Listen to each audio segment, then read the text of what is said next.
Tapi boleh nggak ya saya lancang minta sama Roh Kudus, kasih saya satu kado aja. Please setrum tanganku ini bisa melukis lagi. Sebab saya ini seorang pemimpi seperti Yusuf.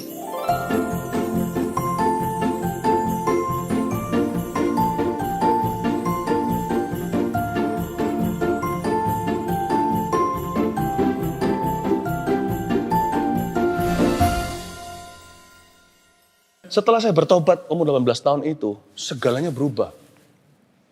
Saya bilang sama Tuhan Yesus, yang kuinginkan dalam hidup ini tidak lain, hanya satu. Aku hanya ingin melayanimu seumur hidupku dengan apapun juga. Saya nggak tahu kalau saya dipanggil jadi pendeta. Saya dapat beasiswa, SMA 3 nilai saya bagus khususnya di Inggris dan IPA. Waktu itu orang-orang bule pun literaturnya soal Shakespeare terutama kalah sama saya. Karena mereka bisa Inggris, saya bisa hafal Shakespeare. Kalimat-kalimatnya. Jadi karena orang Indonesia dari dulu kan kurikulumnya itu banyak hafalan. Kita disuruh hafalan, kalian mungkin nggak zamanin. Bukan berarti kita zamannya terlalu berbeda ya, enggak loh ya. Cuman literatur ya gitu ya. Iya, dulu Shakespeare, tapi dulu itu kan kita itu ada pelajaran apa itu harus ingat nama menteri yang gonta-ganti zaman itu, ingat ini semuanya, hafalan semuanya. Wah. Nah, akhirnya mereka kalah sama saya, kalah sama otak Indonesia. Bukan kalah bahasa sih bahasa ibu mereka.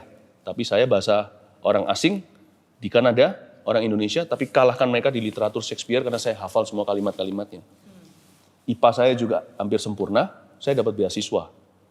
Tapi saya bilang sama Tuhan, Tuhan ini nggak berarti. Sekarang Tuhan aku beritahu sama aku harus jadi apa. Saya ngomong gini bukan berarti semua akan jadi pendeta. Cuman Tuhan suruh kita jadi apa ya, itulah tujuan kita. Dan Tuhan bilang sama saya, kamu akan jadi hamba Tuhan, lepaskan semuanya. Saya lepas semuanya. Lalu ketika saya mulai rajin melayani, namanya orang umur 18 tahun. Apalagi kalau Natal begini ya, wah di Vancouver, Kanada itu romantis sekali. White Christmas, lagu-lagu Christmas itu Natal kan membuat hangat di hati. Itu biasanya banyak anak muda jadian. Nah saya ini kan mulai jadi ketua CG mereka, ketua cell group atau ketua kelompok kecil mereka. Ada beberapa yang saya pimpin. Saya juga aktif di praise and worship waktu itu. Dan bukan berarti di situ juga nggak ada potensi-potensi yang saya bisa sukai dan sebagainya. Dan malu ngomong gini, tapi ya pasti ada orang yang suka sama saya juga ada. Tapi saya membuat keputusan, saya mau dahulukan sekolah dan pelayanan. Tujuan saya tidak coba-coba. Saya minta satu buah Roh Kudus kencang dalam diri saya, itu penguasaan diri. Saya minta agar supaya saya tidak gampang jatuh cinta. Karena zaman dulu, saya gampang jatuh cinta sebelum saya kenal Tuhan. Lebih tepatnya, lebih gampang berubah cinta. Tapi sekarang saya minta Tuhan berikan ketetapan hati. Saya mau ministry dulu. Saya bantu pendeta saya. Jadi semua orang gandengan tangan, saya tidak ikut-ikutan. Saya ngomong sama diri sendiri, tujuanku pasti. Aku mau pacaran 1 kali. Itu umur 18 tahun saya bertobat. Lalu menikah. Saya tidak mau coba-coba pacaran. Meskipun nanti kalau sudah pacaran dengan yang benar-benar dari Tuhan pun, masih ada banyak penyesuaian. Kalau saya lemah di depan, jalannya nggak keruan. Tapi kalau tujuan saya mantap dulu, jalannya itu masih banyak sekali lika-liku yang harus saya lalui. Saya bilang, Tuhan aku nggak mau pacaran sembarangan, aku nggak mau coba-coba. Kalau aku coba-coba, salah satu pasti broken heart. Kalau bukan aku yang putuskan, ya saya yang diputuskan. Saya nggak mau lukai anak orang, saya juga nggak mau terluka. Buat apa? Saya jadi orang muda, saya mau pilih dari Tuhan, saya mau utamakan kerajaan sorga. Dan betul Tuhan berikan pada saya seperti itu. Saya pacaran hanya sekali, dan itulah istri saya hari ini. Karir juga sama. Saya akan selesaikan tahun 2002. 1992.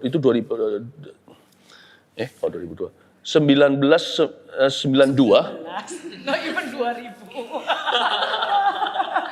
Kalian udah lahir belum? Saya bertobat 1992, buang semua beasiswa, masuk ke sebuah sekolah Alkitab, seminari di luar kota, tidak tinggal di kampus, karena rumah papa mama harus kami bertiga jaga. Lalu gereja tempat saya melayani itu masih lebih jauh lagi di sebelah barat, sekolah saya sebelah timur. Jadi tiap hari saya harus commute, setir mobil, 4 jam di jalanan. 1 jam pergi, 1 jam pulang, malam ada sekolah lagi, 1 jam pergi, 1 jam pulang, 100 km per jam. Saya berkata sama Tuhan, Tuhan aku akan selesaikan sekolahku, 96, Setelah itu saya akan pelayanan secara sukarela, bantu gereja, lalu saya akan menikah tahun 99. Saya belum punya pasangan hidup. Saya ngomong, saya catat sampai hari ini masih ada catatannya. Saya akan lulus tahun sekian, saya menikah tahun sekian. Dalam nama Yesus. Tuhan, aku tidak lika-liku berdoa supaya Engkau memberikan kepadaku rencana yang straightforward. Saya orangnya begitu, nggak coba-coba. Meskipun dalam perjalanannya, ada banyak penyesuaian saya akui. Saya rencananya begini, saya sudah ke kanan, Tuhan bawa ke kiri. Saya ke kiri, kanan saya jaga, Tuhan bawa ke bawah. Ke lembah. Saya sudah siap-siap yang terpuruk, Tuhan promosikan. Tuhan itu nggak terduga, tapi tujuan harus mantap. Anak muda juga ya yang mau memulai karir gitu ya. Ada yang pernah bilang sama saya, saya mau memulai bisnis ini. Gak apa-apa lah ya gue coba. Soalnya ini modalnya gak seberapa. Nah I wanna say seharusnya gak mikir gitu ya. Jadi kalau misalnya mau modalnya dikit pun jangan punya pikiran untuk it's okay kalau gagal. Kalau udah mulai, ya jangan kasih ruang untuk berpikir gagal. Iya kan kok ya, mau itu modalnya dikit atau modalnya besar. Kalau modal dikit aja kita bisa bilang, gak apa-apa lah modalnya dikit. Maka dengan attitude dan mental yang sama, itu gak akan bedanya kalau modalnya gede juga. Karena selalu punya mental, it's okay kalau gagal gitu ya. Dan saya sendiri sangat terinspirasi sih kok sama paintingnya Koko.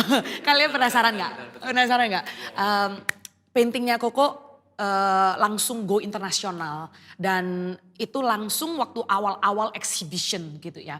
Dan saya pernah datang ke exhibitionnya Koko di Shanghai. Waktu lihat paintingnya dan artikel yang ditulis nggak kayak hasil karya seni aja ya. Tapi waktu datang dan baca itu visi yang saya dapat dan hadirat Tuhan amazing banget. Gimana ya kok memulai awal perjalanan jadi seorang artis dan waktu Koko masuk langsung go internasional. Thank you udah admiring my paintings, semua kemuliaan untuk Tuhan. Tapi semua dimulai dengan sebuah cerita yang betul-betul sebenarnya sebuah cerita yang mengeluhkan. Apa itu? Sebuah cerita yang menyedihkan. Sad story dulu. Saya mulai melukis itu waktu saya umur 6-7 tahun. Setelah diketawain oleh satu kelas karena saya salah masuk kelas 4. Padahal saya masih kelas berapa itu? Masih kelas 6, umur 6 itu berarti kelas berapa ya? Lupa. 1. Saya diketawain sama kakak-kakak kelas. Saya jadi orang yang introvert sekali. Masuk ke dalam, gak mau ketemu orang. Saya sedih, saya berkata apa saya ini gila. Semua orang panggil saya dengan sebuah panggilan, baik di Indonesia maupun di Taiwan. Saya kena bullying gara-gara kemunduran otak saya. Di Taiwan saya dipanggil dengan sebuah julukan semacam idiot begitu. Saya bertumbuh dewasa, bukan bertumbuh dewasa sebagai anak kecil. Saya punya pikiran apakah saya ini memang betul idiot. Guru datang kepada mama saya dan saya dengar itu. Meskipun saya kecil, memori saya cukup kuat. Ngomong gini, anaknya enggak bisa sekolah normal. Anak ini harus di sekolah kebutuhan khusus. Maksudnya saya. Waktu saya lihat teman-teman saya atletis bisa lari-lari, saya pakai sepatu besi. Waktu saya lihat teman-teman saya bisa ulet, bisa kumpul sama teman-temannya cerita-cerita. Mereka pandai berbicara. Saya ingin seperti mereka. Waktu saya lihat mereka semuanya punya bakat. Ada yang pintar sekolah saya semuanya katrolan, guru kasihan. Saya berkata Tuhan, dalam hati saya belum kenal Tuhan, tapi di hati saya sebagai anak kecil sudah berseru sama Tuhan. Apa bakatku? Nggak ada. Lalu tiba-tiba ada sayembara, bukan ada perlombaan menggambar di sekolah. Kalau nggak salah 17 Agustusan. Saya bilang sama mama saya, Ma, mau beli pensil warna, gitulah ya bahasa anak kecilnya. Mama saya bilang jangan, bukan mama saya nggak mau beliin. Mama saya tahu, saya nggak bisa, kasihan nanti kalau sampai saya kalah, saya semakin patah hati, sudah kena bully, apalagi. Akhirnya karena saya memaksa, mama saya belikan pensil warna itu, itu cukup mahal waktu itu, bagus sekali, saya mau pakai pun sayang, ada satu pensil yang warnanya emas. Itu jadi andalan saya ambil emas itu, pensil warna emas, nanti ya, saya ngomong gini, apa yang saya mau gambar dengan ini ya? Saya cari inspirasi, saya lihat burung Garuda, Garuda Pancasila. Semua orang masukkan gambar macam-macam, saya gambar yang bagus Garuda Pancasila. Saya juara 1. Mama saya terkejut, wow. Lalu berikutnya ada freestyle, saya gambar Petruk dan Gareng. Mungkin kalian nggak tahu ya, itu wayang Indonesia. Ya, si Petruknya itu karate, karena saya mengagumi martial art. Si Garengnya tinju, jadi mereka berantem. Dan itu dengan kelihatan anginnya saya gambar segalanya pakai pensil warna itu. Dan kali ini hitam putih sih, saya menang juara 2. Lalu saya nggak pernah gambar lagi. Lalu itu saya ke Taiwan dan sebagainya. Lalu saya terapi di sana. Nah, long time setelah saya hidup dalam kekerasan, kepahitan, penolakan, mengembara, melalang buana di Singapura, saya sekolah SMP. Setelah pulang dari Taiwan, saya kembali ke Indonesia, selesaikan SD. Lalu saya pindah ke Kanada, SMA 2. Ya, saya waktu saya mulai bertobat dan kenal Tuhan, saya nggak mikir gambar, nggak mikir melukis lagi. Setelah itu, apa yang terjadi adalah saya masuk pelayanan karena saya dipanggil Tuhan. Berjalanlah dari sejak 18 tahun hingga 40 tahun usia saya. Setelah mengalami kebangunan rohani, khususnya kebangunan rohani, kebangunan rohani orang-orang muda, hidup saya dipenuhi dengan tugas-tugas baru. Anak-anak muda itu memang merepotkan. Banyak masalahnya, siapa bilang orang tua yang banyak masalahnya? Masalah anak muda itu kompleks. Yang mau bunuh diri lah, yang gambar dirinya rusak lah, yang dari broken home lah, yang tentang pacaran gonta-ganti, yang patah hati lah, yang ekstrim, yang buat kesalahan ini itu. Saya gembalakan mereka sampai tua istilahnya. Umur 40 setelah mengalami kebangunan rohani, beberapa generasi berlalu dibangkitkan oleh Kristus.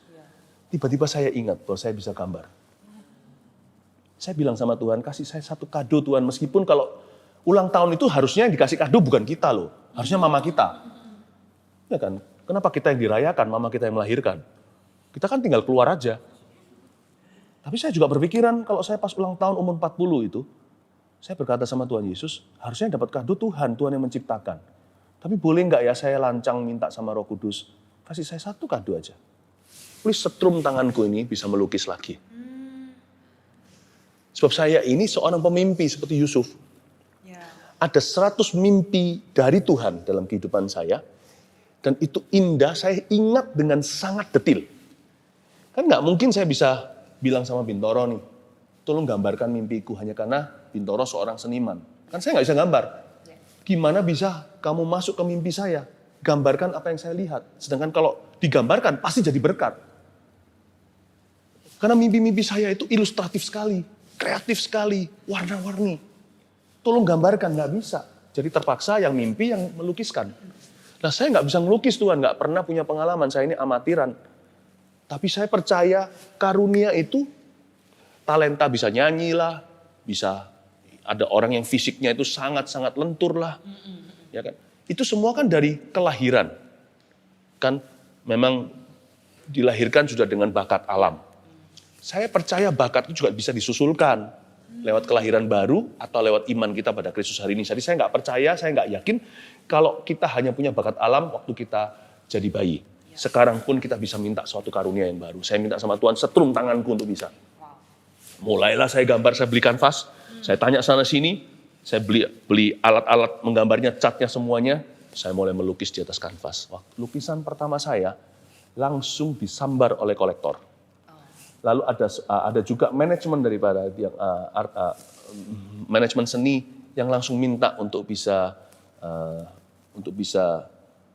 betul-betul mempromosikan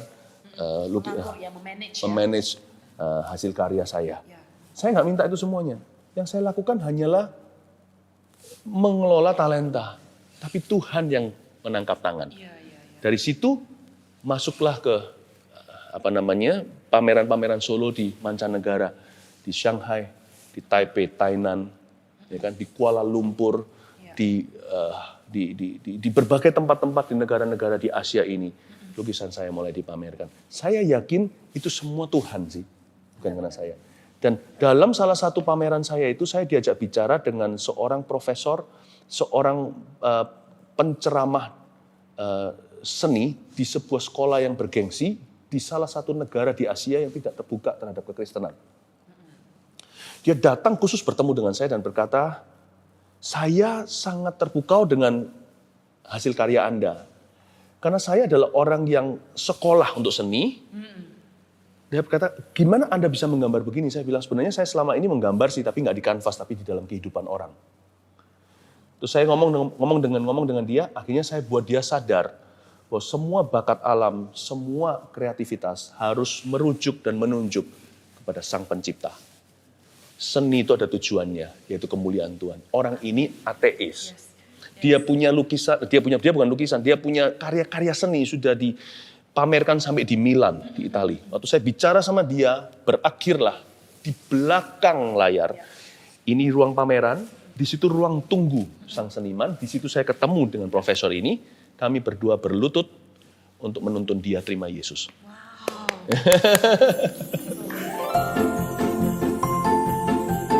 Ingat nggak lukisan pertama kuku itu yang mana? Ingat dong. Apa itu? Itu sebuah penglihatan yang saya lihat dan saya beri judul emas, perak, silver and gold are mine and you shall live by my promises.